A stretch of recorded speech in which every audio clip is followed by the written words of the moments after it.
Yes, we'll be back from the break. It's 29 minutes to the top of the hour. That is of 10, and definitely as we're heading into the last minutes of the show. I'm Andrew Barije, Masika Tsime, and Godwin. It's a full house in here as we are discussing matters in our business insight. Now, but still, before we proceed with any discussion, the Markets on the Zabo platform already on, and you can kindly participate by simply dialing *292#, which is the code that will enable you to buy government bonds and securities for a fee of 15,000 Ugandan shillings. Now, at exactly 8:15 a.m., that's when the markets start to operate, and they run up to 3:15 p.m. Yes, 3:15 p.m. This is effective Monday up to Friday, apart from the weekends and the public holidays when these markets are out of reach. Yeah, but that's not a big deal. The rest of the days are available. I'm talking about public holidays. Well, it's been a while, and this month, no other public holiday till independence. So you have a full month to actually participate. Like I said, money works for you. You don't work for the money. It's the business of the 21st century. Talk about bonds. You don't talk about bonds, you ain't telling me nothing. And that is it. That's why Zabo says my money, my future. And also East Africa tells you, well, you got to do something new for yourself. It is 2023. Well, still into our discussion here. Of course, the incidents that happened in Morocco, about 2,000 people that are considered dead, more than actually than that. But of course, from that other perspective, we get to understand that according to reports, that incident will make Morocco lose as much as $1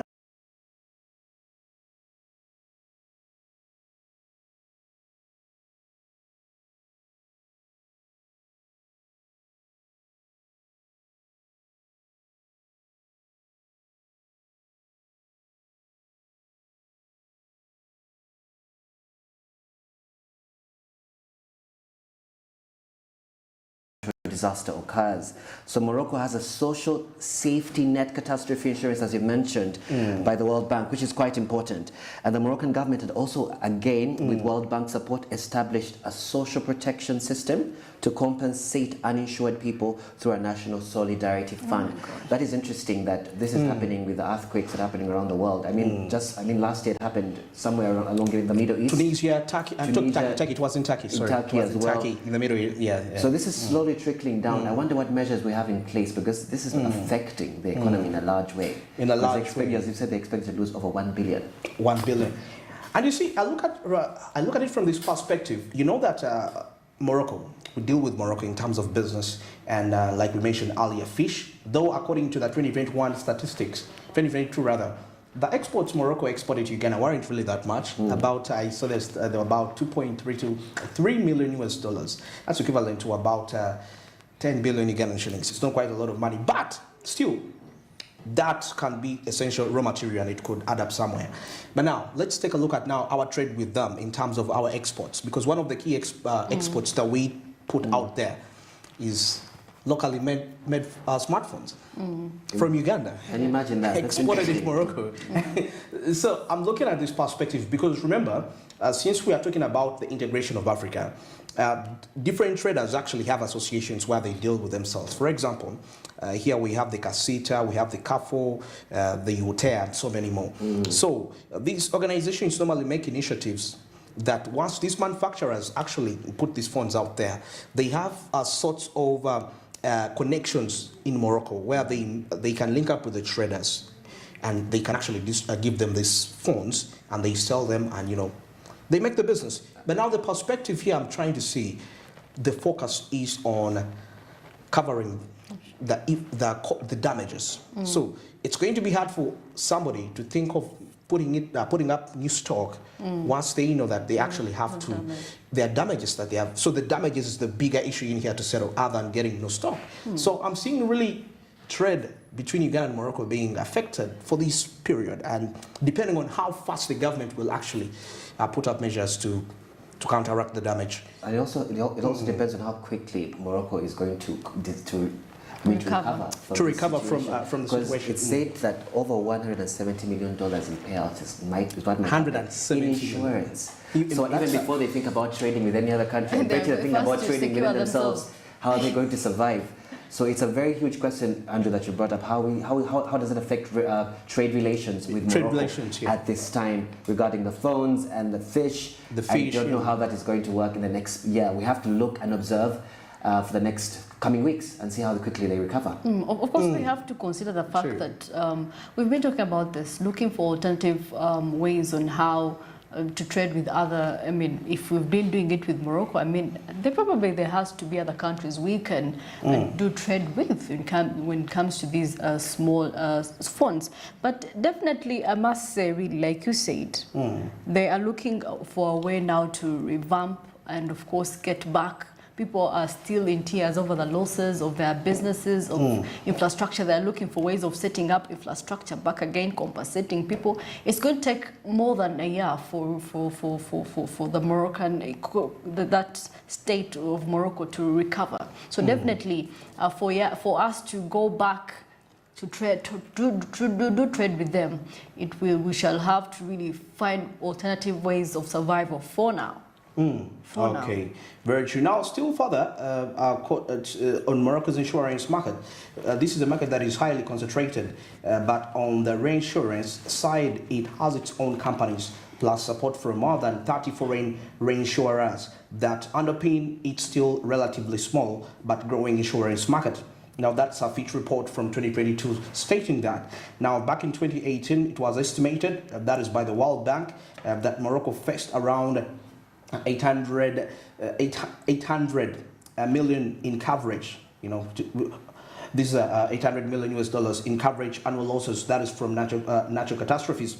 Now, even prior to that, work had been ongoing in the country to establish the private disaster insurance scheme and a social safety net, that is while the World Bank had also set up a 275 million catastrophe deferred drawdown option.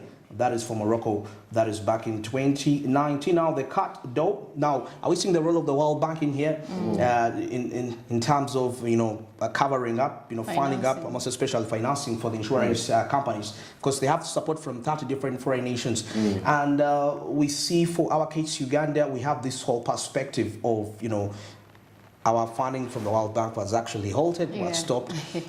Don't you think really this sends out a message? Because I believe still the World Bank is going to intervene in such. The quicker, because the intervention of the foreign agencies, the quicker to recover.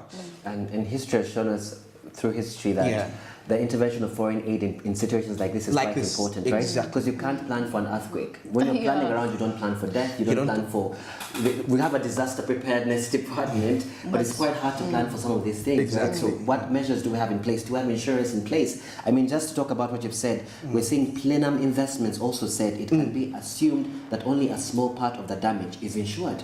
Small, okay, yeah. And that the burden of reconstruction will remain largely with the population itself. At present, there is also no risk coverage via CAT bonds for earthquakes in Morocco.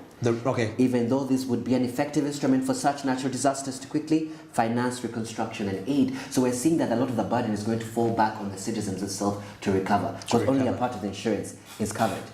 That's what's being assumed here. So now, as you mentioned, with the aid of the World Bank, and now we're cutting up ties with many of these foreign aid, the IMF, yes.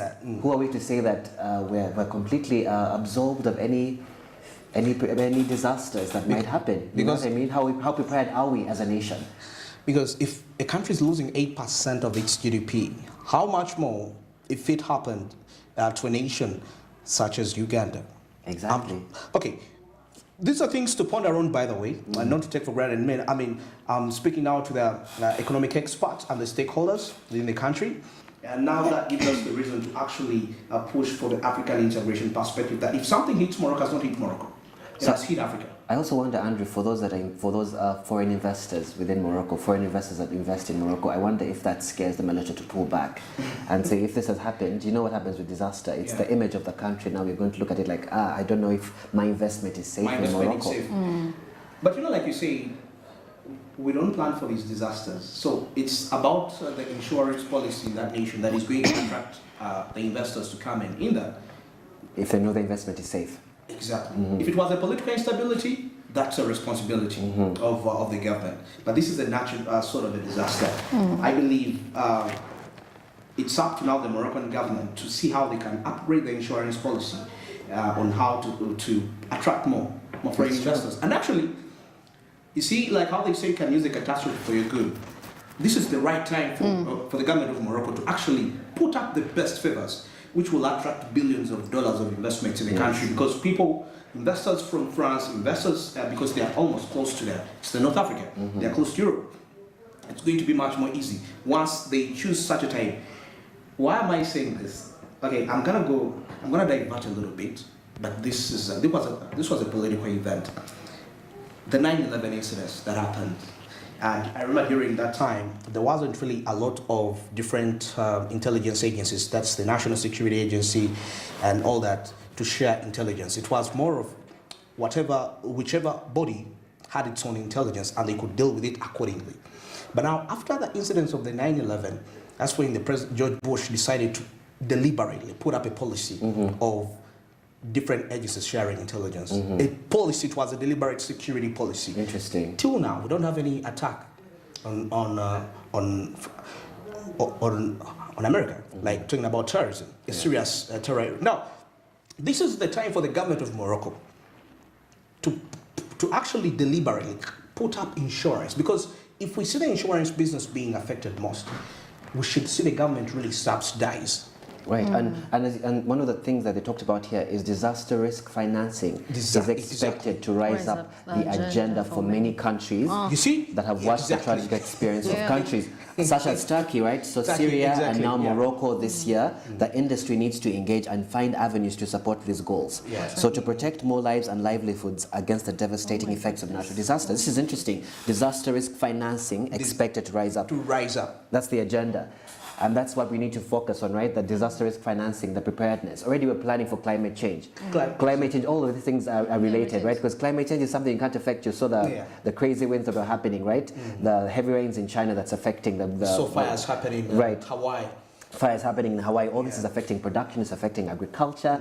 All these are unplanned for events. So how is our disaster risk financing? So the measures that were happening in place, coming from the Climate Summit Week, all these conversations that are being had, other options, renewable sources of energy. What are some of the things we're doing to prepare ourselves for any risk that might happen regarding the climate? Because earthquake is also now, where we're doing without that.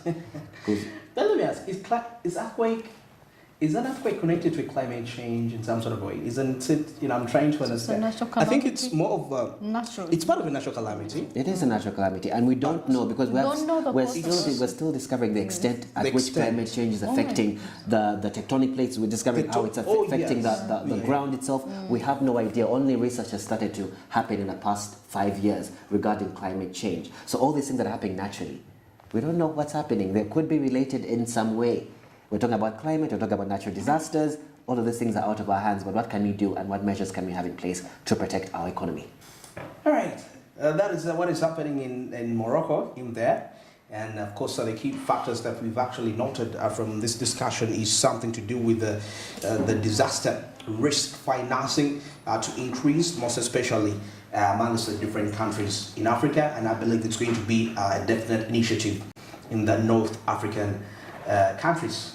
Well, we're into the last minutes of the show, and of course, the great things from all the way we started from, and it's a Monday. Mercy and Goodwin, maybe I'll start with Mercy first. Your last remarks as we my last remarks actually would be regarding this for people that are out there that are not investing into insurance. Really, it's really key. Much as you may be there, I don't know if people have their things insured or their businesses, just in case such catastrophes come about. How safe are you? What are you going to start from? If that cassette you've been keeping money in is damaged, what else is there to save you? So definitely, you could do insurance. You just have to go and go to different insurance agencies, so that anytime, any day, you can be covered, whether health, whether life, just in case of this. But of course, this could be a lesson. This is a lesson for all African countries to wake up, to watch out, so definitely we are advocating for such mode. Of course, today is a Monday. Hope you have started your day. Definitely, let's focus. Today, I'm urging you to focus. Let's do away with what happened in the weekend. Focus. If you have the presentation, get the energy, the positivity, go shine and make it throughout the day. And of course, you can catch me. My Twitter handle is mkaslin KACIELYN, and of course you can comment and like, and of course follow us on our different socials. And of course I'll tell you, there is nothing that you're going to miss out. Of course, continue watching Smart 24 TV, because anything relating business, we got you 24/7, giving you information relating to business. Goodwin, your last remarks for the viewers out there. Very interesting. This is such a tragedy that happened in Morocco, but I hope it's an eye-opener for the rest of the world. And I hope that Uganda is part of the disaster preparedness conversation, because we need to have it. Marcy brought us some interesting points about insurance. Do you have health insurance? Do you have life insurance in case of disaster striking? This allows you to really think deeply about your life and your future in the next 10 years. We have to stop living for just today, but living for the next 20, 30 years and the families that we're going to produce and the legacy that we leave behind.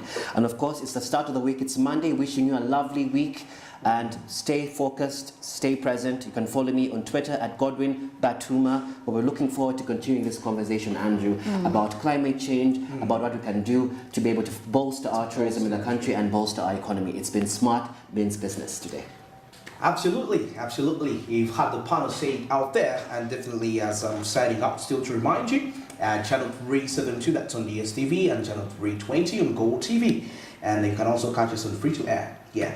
And also, you can meet us on our social media handles at Smart24TV on Twitter, Smart24TV Official, that's on Facebook, and Smart24TV Live, that's on YouTube. Here you'll be able to stream us at any part of the country you will be at, as we bring you, that is both local and international business updates. And something also interesting that you need to find out is that you can actually go to your Google Play Store and download the Smart Digital application. Once you have it on your phone, you'll be able to actually stream Smart 24 TV. You could be heading back from you're leaving home, heading to work, you're stuck in jam, you can stream Smart 24 TV, and also a variety because there is Smart FM, there is NBS Radio, you can still live stream. It's a huge pack for you there.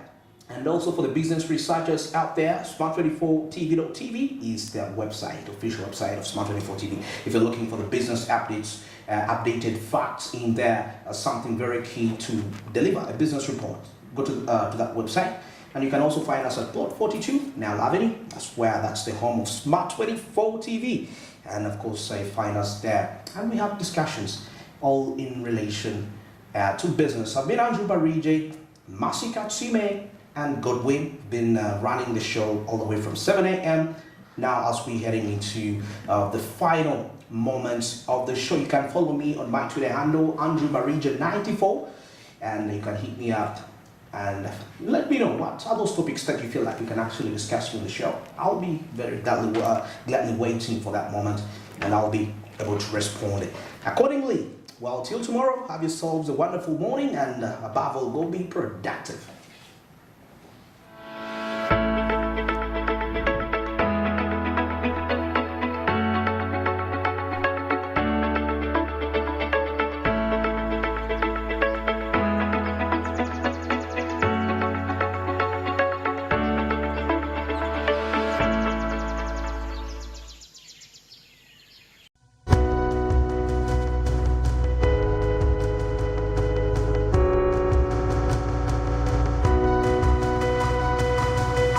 Smart 24, driving business.